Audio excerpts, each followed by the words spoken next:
নাগরিক সংবাদে স্বাগত। সঙ্গে আছি আমি শামীমা ইসলাম। শুনছিলেন সংবাদ শিরোনাম, এবারে জানিয়ে দেব বিস্তারিত।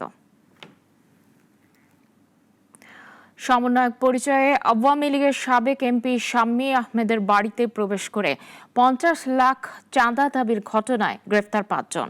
চক্রের মূল হোতার সঙ্গে রাজনৈতিক শীর্ষ পর্যায়ের যোগাযোগের তথ্য আসছে সামনে।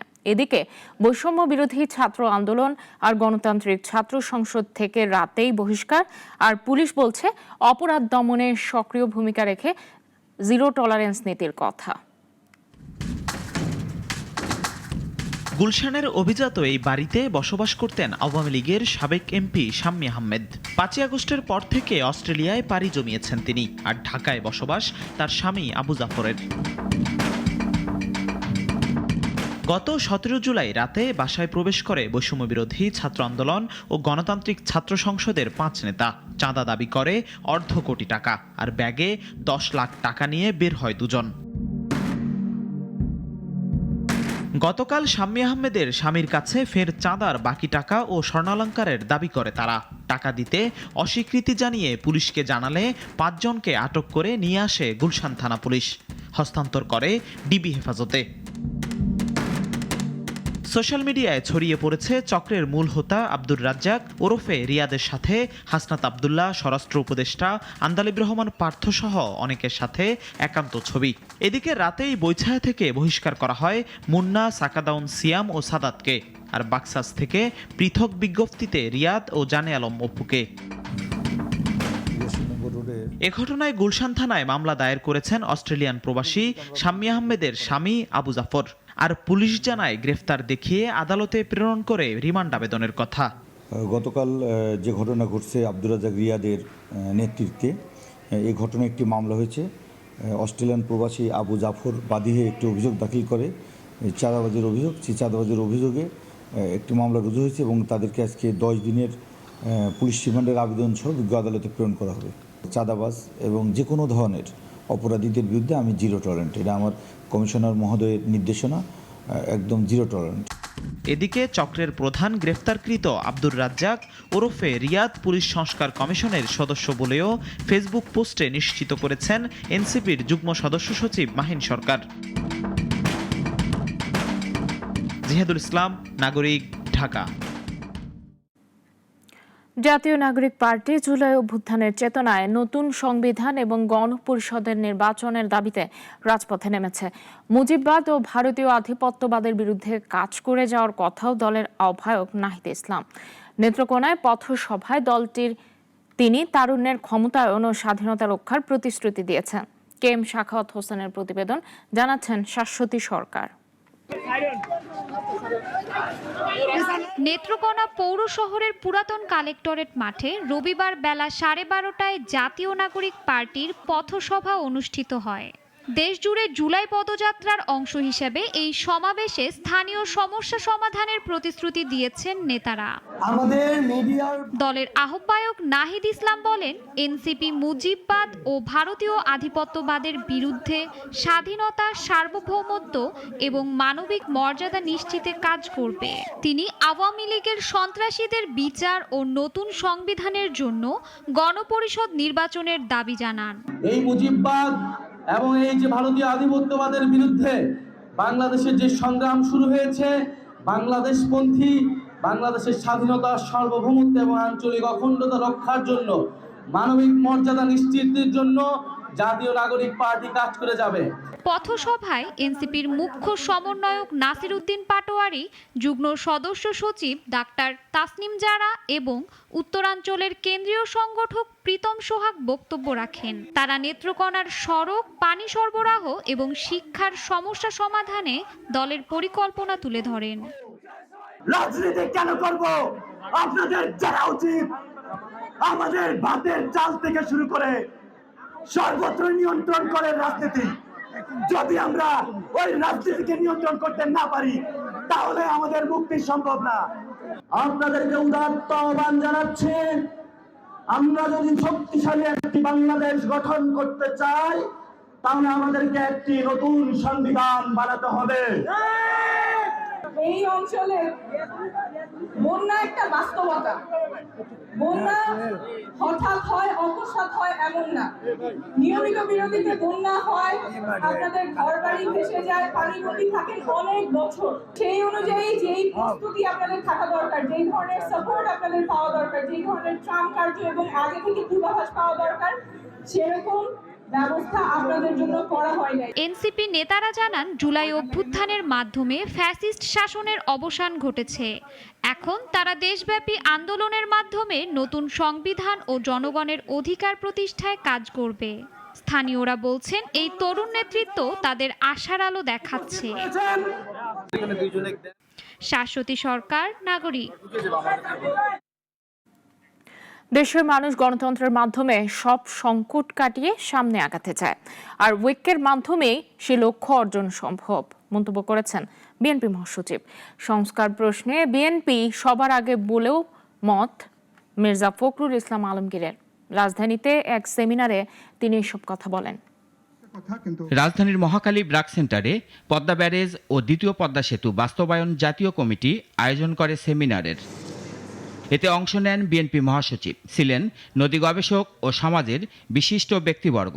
আলোচনায় ভারতের কাছ থেকে অভিন্ন নদীগুলোর যে ন্যায্য হিসাব পাওয়া যাচ্ছে না, সেজন্য বিদায়ী ফ্যাসিস্ট সরকারকে দায়ী করা হয়। 30-40-50 বছরে যে কোনো কাজ বাস্তবায়নের জন্য প্রয়োজন পরিকল্পনা, সেই সাথে রাজনৈতিক সদিচ্ছা জানিয়ে বক্তারা আগামীতে যে নতুন সরকার আসবে তাদেরকে সেই লক্ষ্য নিয়ে এগোতে হবে বলে মন্তব্য করেন। আগামী বছর নতুন সরকার আসলে পরে একটা যথোপযুক্ত বাংলাদেশের স্বার্থ রক্ষাকারী গঙ্গার চুক্তির আমাদের নিশ্চয়তা পাওয়ার ক্ষেত্রে কারিগরি, পেশা দিক থেকে এবং রাজনৈতিক দিক থেকে যৌক্তিক আলোচনা করার মতো সক্ষমতা ওনাদের তৈরি করতে হবে। আগামীতে যারা সরকারে আসবেন তাদের কাছে প্রত্যাশা, তারা যোগ্যতার ভিত্তিতে, মানুষের কাছে গ্রহণযোগ্যতার ভিত্তিতে তারা দেশ পরিচালনার দায়িত্বে আসবেন।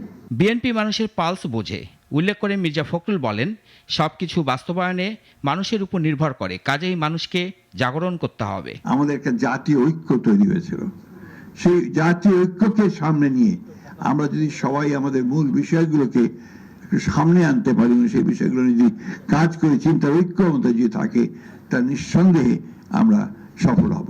আমার দেশের মানুষ উপরে উঠতে চায়, উন্নতি চায়, একটা সত্যিকার অর্থে গণতান্ত্রিক ব্যবস্থা চায়, এবং সেই গণতান্ত্রিক ব্যবস্থার মধ্যে দিয়ে কিন্তু সমস্ত বিষয়গুলোর সমাধানের পথ খুঁজে পাওয়া যাবে।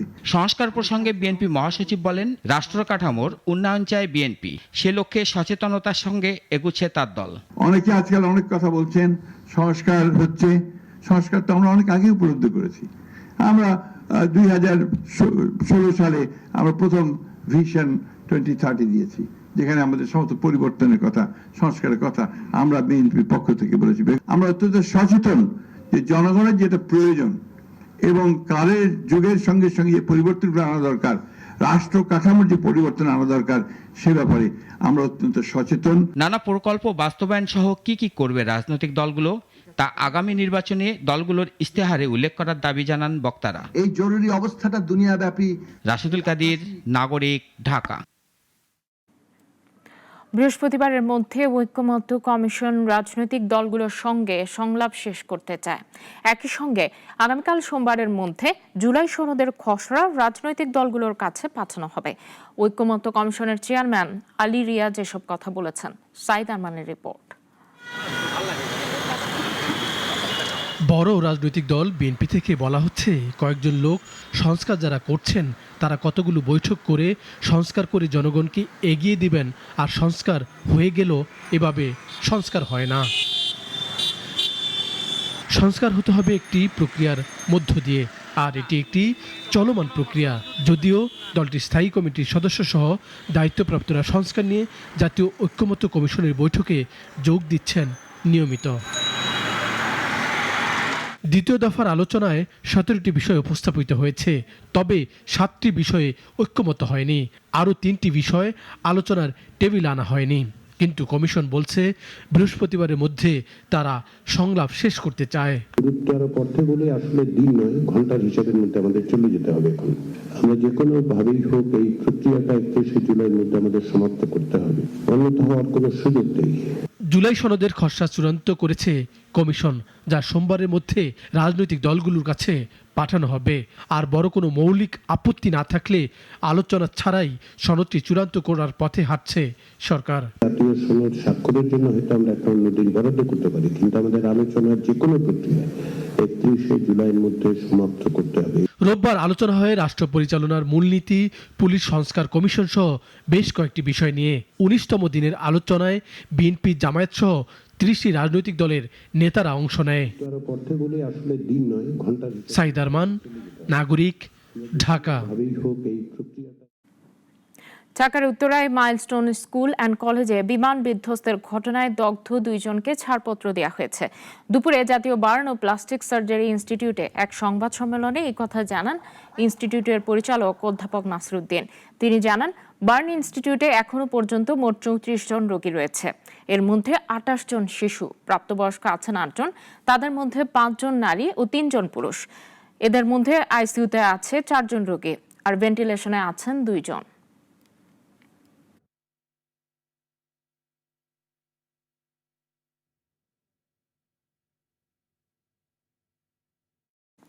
টানা 8 কার্যদিবস উত্থানের পর রোববার কারেকশনে শেষ হয়েছে পুঁজিবাজারের লেনদেন। শেয়ার বাজারে আস্থা বাড়লেও বহুজাতিক কোম্পানিগুলোর মুনাফায় নেমেছে ধস, যে কারণে ক্ষতির মুখে পড়েছেন বিনিয়োগকারীরা। সানিয়া আহমেদের প্রতিবেদন। সিঙ্গার বাংলাদেশ লিমিটেড, এক সময়ের দাপটের সঙ্গে ব্যবসা করা কোম্পানিটির ভবিষ্যৎ এখন অনেকটা অন্ধকারে। প্রতিযোগিতায় পারছে না টিকে থাকতে, যে কারণে মুনাফা থেকে ছিটকে পড়েছে লোকসানের জালে। সর্বশেষ প্রকাশিত প্রতিবেদনে কোম্পানিটি শেয়ার প্রতি লোকসান দেখিয়েছে 3 টাকা 11 পয়সা। শেয়ারের ব্যাপক দরপতনে ক্ষতিগ্রস্ত বিনিয়োগকারীরা। পুঁজিবাজারে বহুজাতিক কোম্পানিগুলোর মধ্যে প্রভাব বিস্তার করা ব্রিটিশ আমেরিকান টোবাকো ব্যাটবিসি বা বিএটিবিসি এখন আরেক দুশ্চিন্তার নাম। গত বছরের দ্বিতীয় প্রান্তিকে যেখানে শেয়ার প্রতি মুনাফা দেখিয়েছিল 9 টাকা 48 পয়সা, সেখানে এবছর দেখিয়েছে মাত্র 1 টাকা 80 পয়সা। কোম্পানির এত বড় অধপতনে শেয়ার দরেও নেমেছে ধস, ব্যাপক লোকসানে বিনিয়োগকারীরা। আমাদের সেলস ভলিউম কিছুটা কমেছে, সেটার কারণে ইউএস এর এই গ্রোথনেসটা আছে, আর কিছুটা ইনফ্লেশন রেটের কারণে কস্ট অফ সেল বাড়াতে সেখানেও এফেক্ট হয়েছে আর কি। সো দুটো কম্বিনেশনেই আপনার এই এফেক্টটা আসছে। দীর্ঘ ধকল কাটিয়ে শেয়ার বাজার এখন উড়ার জন্য প্রস্তুত। রোববার হয়েছে কারেকশন, তবে সম্ভাবনাময় শেয়ার বাজারে বহুজাতিক কোম্পানিগুলোর নেতিবাচক আচরণ বিশ্লেষকদেরও ফেলেছে দুশ্চিন্তায়। তবে সামগ্রিক বাজার নিয়ে বাড়ছে প্রত্যাশা।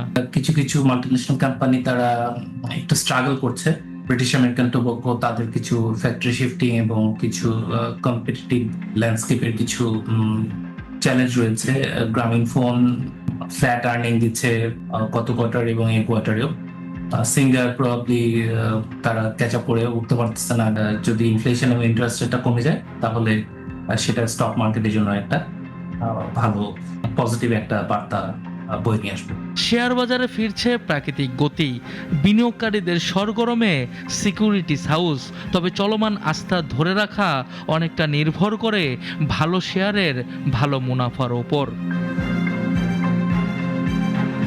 সানিয়া আহমেদ, নাগরিক, ঢাকা।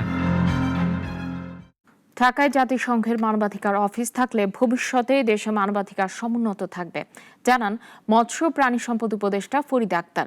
দুপুরে সাভারের গণস্বাস্থ্য বিশ্ববিদ্যালয়ে PHA ভবনে আয়োজিত এক সভায় এসব কথা বলেন তিনি। এ সময় গণ বিশ্ববিদ্যালয়ের উপাচার্য প্রফেসর ডক্টর আবুল হোসেন সহ সংশ্লিষ্টরা উপস্থিত ছিলেন। জাতিসংঘ ঢাকায় মানবাধিকার অফিস খুলতে চায়, তাতে দেশের মানবাধিকার পরিস্থিতি খারাপ এমন নয়, বরং এতে ভবিষ্যতে সবাই মানবাধিকার রক্ষায় আরও সচেতন থাকবে বলে জানান তিনি। যেই আসুক ক্ষমতায়, তারা সবাই প্রত্যেকে একটা থাকবে যে আমাদের মানবাধিকার রক্ষার বিষয়ে আমরা খুবই সচেতন এবং আমরা সেটা রক্ষা করতে চাই। এবং যেহেতু জাতিসংঘ এই ব্যাপারে সক্রিয়, তারা তাদের অফিস রেখে এটাকে করতে চাচ্ছেন, আমরা তাতে সম্মতি জানিয়েছি। যশোরের নোয়াপাড়া গ্রুপের প্রধান কার্যালয়ে পেট্রোল বোমা হামলাকারীদের গ্রেফতারের দাবিতে অর্ধদিবস ধর্মঘট অনুষ্ঠিত হয়েছে। সকালে কর্মসূচি পালন করেন সংশ্লিষ্ট ব্যবসায়ী ও শ্রমিকরা। এ সময় কর্মসূচিতে ব্যবসায়ী, শ্রমিক, আমদানি রপ্তানিকারক সহ সংশ্লিষ্টরা উপস্থিত ছিলেন। এ সময় ঘটনার তীব্র নিন্দা জানান তারা। হামলাকারীদের গ্রেফতারের দাবিতে হরতাল অবরোধের হুঁশিয়ারি দেন তারা। সকল ব্যবসা প্রতিষ্ঠান, যত রকম সুশীল সমাজ আছে তাদের প্রত্যেককে নিয়ে আমরা একটা বৃহত্তর মিটিং করব। সেই মিটিংয়ে আমরা পরবর্তী কর্মসূচি ঘোষণা করব। আমরা হয়তো হরতাল অবরোধের দিকে যেতে পারি। আজকের ক্ষোভের প্রেক্ষিতে যেন তৃতীয়বার কোনো ক্ষোভ প্রদর্শন না করতে হয়, সে ব্যবস্থাটা আমাদের আইন শৃঙ্খলা প্রতিষ্ঠানের কর্মকর্তারা নেবেন। আন্দোলনের মধ্য দিয়ে এই বন্দরনগরী নোয়াপাড়াকে অচল করে দেওয়া হবে, এটি আমাদের প্রশাসনের কাছে পরিষ্কার বার্তা আজকের এই সমাবেশ থেকে। কয়েক মাসের আন্তর্জাতিক চাপ ও ক্ষুধার্ত গাজার জন্য সতর্ক বার্তার পর অবশেষে ত্রাণবাহী ট্রাকগুলো মিশর থেকে গাজার পথে যাত্রা শুরু করেছে। ডজনের বেশি ট্রাক রাফা সীমান্ত হয়ে দক্ষিণ গাজার কারাম আবু সালেম ক্রসিং এর দিকে যাচ্ছে। এদিকে ইসরায়েল জানিয়েছে তারা শনিবার থেকে গাজায় আকাশপথে ত্রাণ ফেলছে। তবে তাদের দাবি পর্যাপ্ত খাবার প্রবেশের সুযোগ দেয়া হলেও বিতরণে ব্যর্থ হচ্ছে জাতিসংঘ। জাতিসংঘের যানবাহনের নিরাপদ চলাচলে মানবিক করিডোর ও ঘনবসতিপূর্ণ এলাকায় মানবিক বিরতি কার্যকর করা হবে। জাতিসংঘ বলছে গাজার 22 লাখ মানুষের বেশিরভাগই অনাহারে ভুগছে। তীব্র তাপপ্রবাহের মধ্যে একসঙ্গে 5টি বড় দাবানলের বিরুদ্ধে লড়ছে গ্রিস।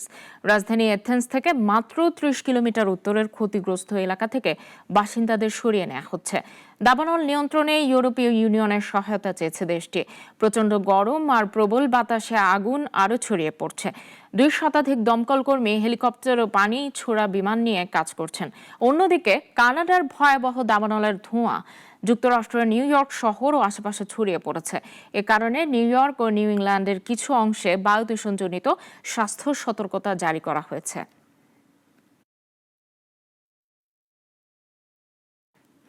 এখন এ পর্যন্তই। নাগরিকের খবর অন্যান্য আয়োজন দেখতে চোখ রাখুন আমাদের ওয়েবসাইট, ইউটিউব ও ফেসবুকে। সবাইকে ধন্যবাদ।